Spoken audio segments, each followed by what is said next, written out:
بسم اللہ الرحمن الرحیم۔ السلام علیکم ورحمۃ اللہ وبرکاتہ۔ نحمدہ ونصلی ونسلم علی رسولہ الکریم، اما بعد۔ محترم ناظرین و سامعین، آج میں سورہ یاسین کے متعلق وہ باتیں بتانے جا رہا ہوں جو شاید ہی آپ کی کانوں نے سنا ہوگا، اور ایسے مسائل بتاؤں گا جو صرف سورہ یاسین کے پڑھنے سے حل ہو جائیں گے انشاءاللہ تعالی۔ یوں تو سورہ یاسین کے بہت سارے فضائل احادیث میں موجود ہیں، چند ایک میں یہاں بتاتا ہوں۔ ناظرین و سامعین، اس سورت کا تذکرہ انجیل میں بھی ہے، اور انجیل میں اس کا نام معمہ ہے۔ معمہ کا معنی وہ سورت جو دنیا اور آخرت کے مسائل کو حل کرنے والی ہے، دنیا کی پریشانی کو دور کرنے والی اور آخرت کے عذاب کو بندے سے ہٹانے والی۔ حضرت ابو ہریرہ رضی اللہ تعالیٰ عنہ سے روایت ہے کہ رسول اللہ صلی اللہ علیہ وآلہ وسلم نے فرمایا کہ اللہ تعالیٰ نے حضرت آدم علیہ السلام کو پیدا کرنے سے 1000 سال پہلے سورہ یاسین اور سورہ طٰہٰ کی تلاوت فرمائی۔ فرشتوں نے جب سنا تو یہ کہا کہ وہ کتنے خوش نصیب لوگ ہوں گے جن پر یہ قرآن اتارا جائے گا، اور وہ کتنے خوش نصیب سینے ہوں گے جن میں یہ قرآن محفوظ ہوگا، اور وہ کتنے خوش نصیب زبانیں ہوں گی جو اس قرآن مجید کی تلاوت کیا کریں گی۔ فرشتوں نے بھی تعجب کا اظہار کیا۔ سلف صالحین میں ایک بزرگ گزرے ہیں جن کا نام ہے حکیم ترمذی۔ ایک تو ہیں امام ترمذی رحمۃ اللہ علیہ جنہوں نے حدیث کی کتاب ترمذی لکھی، ایک تھے حکیم ترمذی جو حکیم بھی تھے اور محدث بھی تھے۔ وہ اپنی کتاب میں لکھتے ہیں کہ جس کو قساوت قلبی محسوس ہو، یعنی کہ میرا دل سخت ہو گیا ہو، تو اس کو چاہیے کہ سورہ یاسین کی تلاوت کرے، اس سے دل کی سختی دور ہو جاتی ہے۔ اور اگر ایسا نہ ہو تو پھر زعفران سے ایک برتن پر سورہ یاسین لکھ کر پانی سے دھو کر پی لے۔ تو فرماتے ہیں کہ میرا تجربہ ہے اللہ تعالیٰ دل کو نرم کر دیتے ہیں اور دل سے سختی ختم ہو جاتی ہے۔ اور اسی طرح کہ جتنے لوگ قبرستان جاتے ہیں ان سے میں یہ گزارش کروں گا، اگر قبرستان میں یہ سورہ یاسین کو پڑھا جائے تو قبرستان میں جتنے مردے ہوتے ہیں ان سب کے عذاب میں اللہ تعالیٰ تخفیف فرما دیتے ہیں۔ تو جب آپ لوگ اپنے لوگوں کی قبر پر زیارت کے لیے جائیں تو یہ سورت ضرور تلاوت کیا کریں۔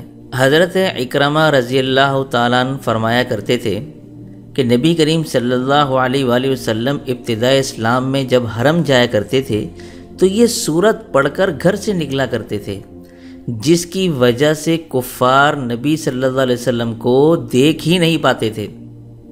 وہ آپس میں یہ باتیں کیا کرتے تھے کہ اگر ہم اس کو دیکھ لیں تو ہم اسے زندہ نہیں چھوڑیں گے، اور نبی صلی اللہ علیہ وسلم حرم سے واپس بھی آ جایا کرتے تھے مگر وہ دو لوگ دیکھ نہیں پاتے تھے، جیسے کہ ان کی آنکھوں میں پردہ پڑ گیا ہو۔ حدیث شریف میں آتا ہے کہ حضرت انس رضی اللہ تعالیٰ عنہ سے روایت ہے کہ فرمایا رسول خدا صلی اللہ علیہ وآلہ وسلم نے کہ ہر چیز کے لیے دل ہے، اور قرآن کا دل سورہ یاسین ہے۔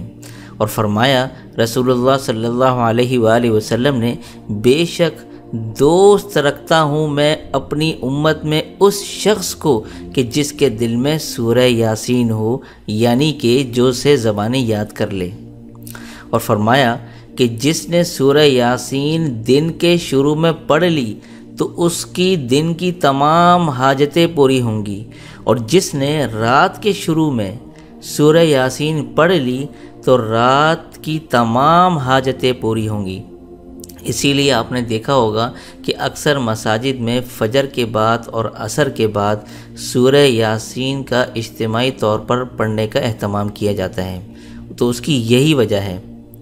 اسی طرح حضرت ابن عباس رضی اللہ تعالیٰ عنہ سے روایت ہے کہ جس نے سورہ یاسین صبح کو پڑھ لی تو اس دن کی شام تک اس کو آسانی اور فراخی ملے گی، اور جو شخص رات کو سورہ یاسین پڑھے گا تو صبح تک آسانی اور فراخی ملے گی۔ تو یہ ہے اس کی اتنی بڑی فضیلت۔ اسی طرح حضرت علی رضی اللہ تعالیٰ عنہ سے یہ کچھ فضائل مروی ہیں۔ وہ فرماتے ہیں کہ کوئی سخت پیاسا ہو یا سخت بھوکا ہو، اگر وہ سورہ یاسین کو پڑھ لے تو اس کی پیاس بھی مٹے گی اور اس کی بھوک بھی مٹ جائے گی۔ اور اگر کوئی کنوارا پڑھے اور اس کو پڑھ کر دعا کرے تو اللہ تعالیٰ اس کی شادی کا انتظام فرما دیتے ہیں۔ اب چونکہ بہت سارے لڑکے پریشان ہوتے ہیں کہ شادی کے انتظام نہیں ہوتے، اور بہت ساری لڑکیاں پریشان ہوتی ہیں کہ ان کے اچھے رشتے نہیں آتے، تو ان کے لیے کوئی عمل کے بجائے، کسی اور عمل کو کرنے کے بجائے اگر اس صورت کا روز کا معمول بنا لیا جائے تو یہ زیادہ بہتر ہے، کیونکہ یہ حدیث سے ثابت ہے۔ اسی طرح اگر کوئی مریض ہو اور اس کے پاس یہ صورت پڑھی جائے تو اللہ تعالیٰ اس مرض سے شفا عطا فرما دیتے ہیں۔ اور اگر کوئی مسافر ہے، سفر کرنے جا رہا ہے، اور اگر اس کو ڈر ہے کہ سفر میں کچھ ایسے حالات، کوئی ایسی مشکلات، کوئی مصیبت نہ آن پڑے، تو اس سفر میں یہ سورہ یاسین کی تلاوت کرے تو اللہ تعالیٰ اس سفر میں اس کی مدد فرماتے ہیں۔ اسی طرح روایت میں یہ موجود ہے کہ اگر کوئی شخص راستہ بھول گیا ہو، بھٹک گیا ہو، راستہ نہ مل رہا ہو، تو فوراً سورہ یاسین پڑھے تو اللہ کے فضل سے اس کو راستہ مل جاتا ہے۔ اسی طرح بہت سے لوگوں کی چیزیں گم جاتی ہیں، مجھے یہ میسیجز موصول ہوتے ہیں کہ ہماری فلانی چیز گم گئی ہے، تو اسی وقت سورہ یاسین کی تلاوت کرے تو گم شدہ چیز مل جائے گی۔ اگر وہ چیز نہ ملے تو اس سے بہتر اللہ تعالیٰ نعم البدل عطا کر دیتے ہیں۔ تو یہ اتنا زبردست فائدہ ہے۔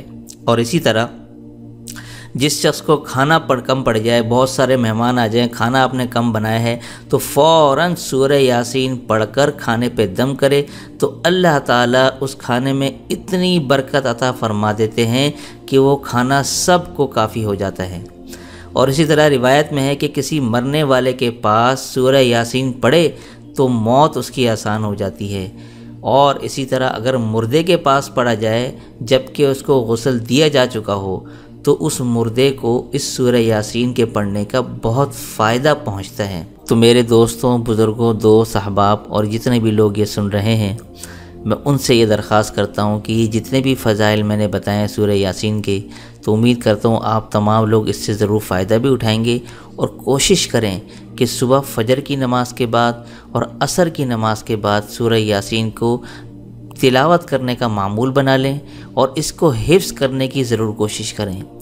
تو انشاءاللہ تعالی جتنے بھی میں نے مسائل بتائے ہیں، اگر ان مسائل کے لیے سورہ یاسین دل سے پڑھنے کی کوشش کریں گے تو اللہ تعالی ضرور آپ کے مسائل حل بھی فرمائیں گے اور آپ کی بھرپور مدد فرمائیں گے انشاءاللہ تعالی۔